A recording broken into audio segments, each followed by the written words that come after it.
Olá, Henrique. Prazer novamente estar aqui com vocês, telespectadores aí da TV Rede Prêmio News. Novamente estamos aqui hoje para tratar de assuntos na esfera condominial. Bem, hoje eu estou com uma convidada aqui muito especial, né? A nossa síndica profissional, administradora, CEO de uma empresa especializada em cobrança, a senhora Doane Batistucci. Tudo bem, Doane? Como é que tá? Tudo bem, doutorando? Tudo bem, Henrique? Bem, hoje, Henrique, nós temos aqui, telespectadores, um assunto muito polêmico. Um assunto que leva o dia a dia dos condomínios e, inclusive, discussões calorosas em relação ao tipo de contratação. O que é melhor para o seu condomínio? A contratação direta, que é chamada também de orgânica, ou a contratação indireta, ou seja, terceirizada? Quais são as vantagens? Quais são as desvantagens? Bem, nada melhor que para tratar desse assunto, eu vou falar depois, vou complementar aqui a síndica a Doane Batistucci em relação às questões jurídicas, mas nada melhor do que a síndica poder trazer para vocês a experiência dela, né, do dia a dia do condomínio, né, em relação à contratação, porque ela tem condomínios com contratação direta e tem condomínios com contratação indireta. Bem, qual é a receita? O que é melhor?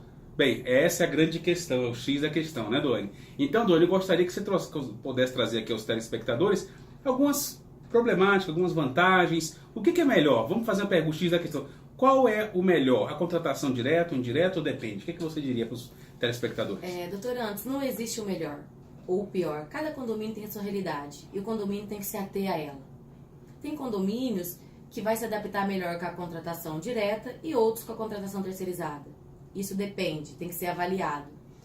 O que eu posso falar da contratação orgânica, ou seja, a contratação direta, o síndico ele tem que ter um planejamento financeiro. Por quê? Ele tem que constar com férias, com 13º, com reposição de funcionário. Tudo isso gera um gasto excedente que tem que ser previsto na previsão orçamentária, que a gente já falou anteriormente sobre isso. E o acompanhamento operacional. O síndico tem que ficar ali no dia a dia, olhando e conferindo. E não é tão simples assim. Agora, quanto à terceirizada, o condomínio paga 12 parcelas fixa, mensal, e não se preocupa com férias, com 13º, com reposição de funcionários. Isso não é preocupação do síndico. E quando ele terceiriza a mão de obra, ele meio que terceiriza a gestão. Por quê? Cabe alertar o síndico a isso, que quando é uma contratação terceirizada, o funcionário, ele não fala diretamente com o funcionário, ele fala com o supervisor do funcionário quando o serviço não está a contento. Perfeito. Então, para um síndico que não tem muito tempo de ficar acompanhando o dia a dia do condomínio, cabe a contratação terceirizada. Perfeito. É importante também a gente trazer aqui uma questão que a gente percebe o seguinte: na contratação direta, a gente sabe que a administradora ou a contabilidade, ela tem um viés direto para poder fazer a folha de pagamento dos funcionários, né? Ou seja, há uma premissa básica diante do que tem que ser levantado no dia a dia do condomínio, uma fiscalização mais eficiente, né? E eu vejo que muitos síndicos, e aqui nós temos diversos problemas, não só aqui, mas em todo o Brasil, condomínios em São Paulo, condomínios em Aracaju, Salvador e assim vai, é que quando há uma terceirização da mão de obra, eu percebo que não há um controle, uma fiscalização em relação aos pagamentos que estão havendo dentro daqueles funcionários que estão lá. Um controle efetivo, o que é um problema. Vou exemplificar para vocês. Eu tive um condomínio aqui com 21 funcionários recentes, na qual a empresa, diante de um alerta, e a gente conseguiu como jurídico prever, diante de situações de não pagar em VA e VT para funcionários, conseguimos segurar lá a última fatura, porque percebemos que essa empresa estava fechando porta. E, consequentemente, o que houve no condomínio? Desses 21 funcionários, nós tivemos 21 processos trabalhistas, porque a empresa fechou as portas e, consequentemente, não tinha como fazer a rescisão dos funcionários. O que eu quero dizer, resumindo? Controle. E nós tivemos um problema muito sério. O condomínio não tinha controle, não tinha funcionários quando entraram, pagamentos, nada. Então, solicite que a administradora ou a contabilidade coloque isso em contrato. É responsabilidade dela também fiscalizar o síndico, que é a responsabilidade direta dele, e indireta da contabilidade administradora, que possa estar fiscalizando esses pagamentos mês a mês. E aí sim, diante da fiscalização mensal, autorizar para que o condomínio pague a fatura da empresa terceirizada. Então segue aí a dica diante de situações concretas que nós temos hoje nos condomínios. Bem, em relação também, uma questão muito que a gente tem que também levar em conta, Doane, é a questão da reposição e a sazonalidade. Ou seja, como é que é isso? O que é que você, na sua experiência, em relação à reposição de funcionários, né? A gente sabe que tem alguns viés mais tranquilos e outros não. O que é que você diria sobre isso? No caso orgânico, doutor Anderson, o que acontece? Quando um funcionário falta, você tem que substituí-lo, porque o condomínio continua o andamento. Então, nesse caso, os primeiros 15 dias fica a cargo do condomínio. Depois ele afasta pelo INSS. Mas aí o síndico tem que ser sempre uma pessoa confiável para substituir esse funcionário em suas ausências. E isso nem sempre acontece. Por quê? A rotatividade também é grande na contratação orgânica. E nem sempre que seu funcionário está doente, você tem outro imediatamente para repor. Isso. Agora, na casa da terceirizada, não. Faltou um funcionário de um condomínio meu, é simples, pega o telefone, ligo e a empresa manda outro imediatamente. Agora tem um detalhe também da terceirizada, que é muito importante.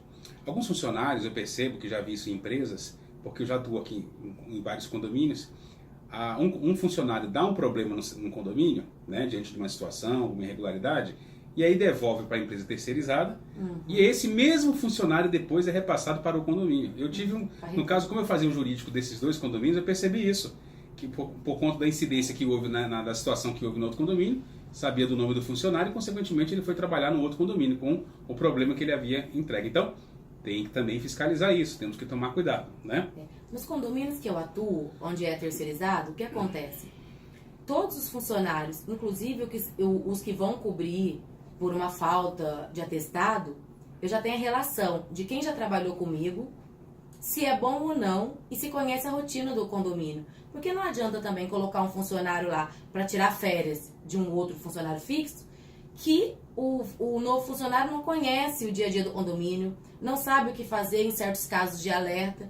Então eu costumo pedir para a empresa, na época de férias, que ela manda o funcionário uma semana antes para que eu fale com ele, junto com o supervisor. Eu nunca falo com um funcionário terceirizado sozinha.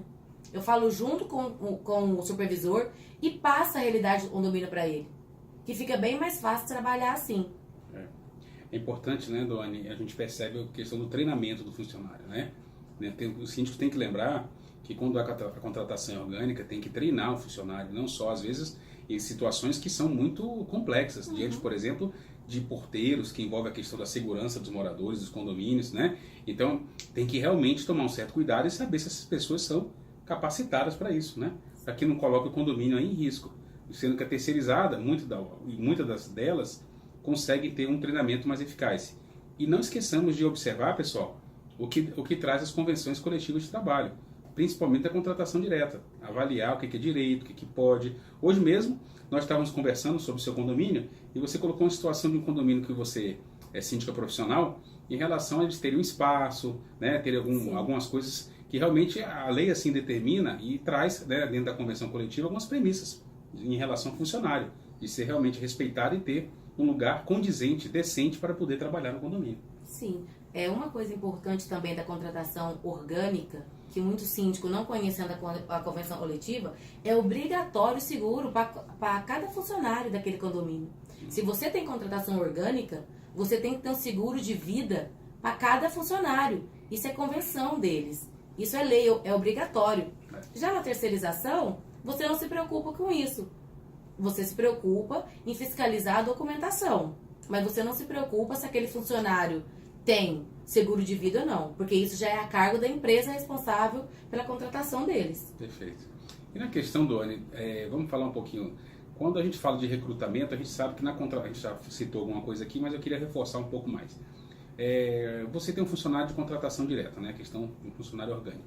Quando você faz uma contratação direta, o que você, qual é a sua premissa básica para você avaliar aquele funcionário? O que você solicita em termos de alguns documentos, experiência? O que você acha que realmente é importante? Olha, para cada cargo do condomínio existe um perfil. Eu solicito normalmente nada consta, referência dos últimos empregos dele, eu checo todas as referências dele. Porque se eu vou contratar um porteiro, eu não posso contratar um porteiro nem que fique sorrindo muito, nem que seja muito calado. Eu tenho que contratar um porteiro que seja atencioso, mas que ao mesmo tempo ele impõe um certo respeito. Porque ele está ali, ele é a porta de entrada do condomínio. E que esse porteiro também ele tem que saber se impor diante de certas coisas que acontecem em portarias de condomínios. Agora, se for um serviço gerais, eu vou verificar também se ele é apto para fazer aquilo ali. Porque até para contratação direta, pessoal, para cada cargo, você tem que saber se a pessoa gosta do que está fazendo. Porque hoje, para toda qualquer profissão, você tem que gostar do que faz.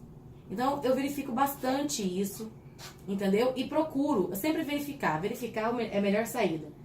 Checar as referências anteriores. Porque nem sempre quem está fazendo recrutamento é uma pessoa qualificada e que entende de fazer recrutação. Então tem que verificar mesmo. Não tem jeito. Essa questão do recrutamento, nós temos que tomar um certo cuidado, porque também existem empresas especializadas nisso, né? Sim. É importante que também, se o síndico não souber, não tiver a capacidade para isso, que ele possa aí contratar uma empresa especializada nesse tipo de recrutamento, né? E em relação a dicas do Anny, no que nós podemos trazer de capacitação. Bem, a gente sabe que a capacitação pelos funcionários na terceirizada, alguns são capacitados, mesmo assim, nem sempre também. A gente sabe que, às vezes, o viés, eles saem colocando pessoas que também não estão capacitadas, né? E aí você dá um treinamento específico, você incentiva o funcionário a procurar cursos. Como é que você tem adotado isso na sua gestão? Não, eu sempre incentivo eles buscarem curso. Pelo menos uma vez a cada 3 meses, eu procuro chamar alguém de uma empresa de elevador, por exemplo. Um elevador o funcionário acha que ele pode entrar lá e tirar sem saber os procedimentos. Então eu sempre chamo a empresa de elevadores para que ela faça isso, porque ela dê esse treinamento para que ela explique a eles como funciona. Porque não é o porteiro, ele não tem treinamento para tirar alguém preso no elevador. Certo. Mas ele tem que saber como acalmar, quais são os procedimentos, para quem liga para o bombeiro, liga para a empresa prestadora de serviço de elevador, isso ele tem que saber. Em caso de incêndio, o que ele faz? Ele vai sair ligando para todo mundo? A primeira coisa que em caso de incêndio que a gente se preocupa muito, ele tem que ir lá e acionar o elevador para ele ficar no térreo. Isso qualquer funcionário que trabalha comigo, ele sabe, que é procedimento padrão. Certo. E assim, o nosso tempo já está acabando, né? Mas eu queria só fazer mais uma última pergunta para você. No viés do síndico, seja ele morador, no caso aí de um trabalho diretamente um profissional, numa questão de precificação em relação a um condomínio que tem a contratação orgânica e indireta, né, terceirizada, existe uma diferença ou não? Você acha que pode ser dado o mesmo preço em relação a isso? Não, existe uma diferença sim, entendeu? E talvez essa diferença chegue a ser ao dobro do valor da contratação direta em relação à terceirizada. Mas foi o que eu falei anteriormente. Você não tem que olhar o mês a mês. Você tem que olhar o ano todo. O que vai te gerar de passivo trabalhista, os recolhimentos, férias e tudo mais. Existe uma diferença que depois de 3 anos, foi o que eu disse, ela é compensada. Porque, ao meu ver e com a minha experiência, essa diferença depois de 3 anos, ela vai equiparar. Tá. Então tá bom. Doni, muito obrigado pela sua participação. Um prazer tê-la aqui novamente no programa sobre condomínio. Obrigado pela sua experiência, seu know-how. E ter alguma consideração final? Quer deixar algum contato para os telespectadores? Não, só quero agradecer mesmo e nos colocar à disposição para qualquer dúvida que eles tiverem. Muito obrigado novamente, tá? Obrigada. Henrique, satisfação estar aqui novamente com vocês, podendo trazer mais novidades. Semana que vem estaremos novamente aí com outras novidades na área condominial. É com você, Henrique. Um grande abraço.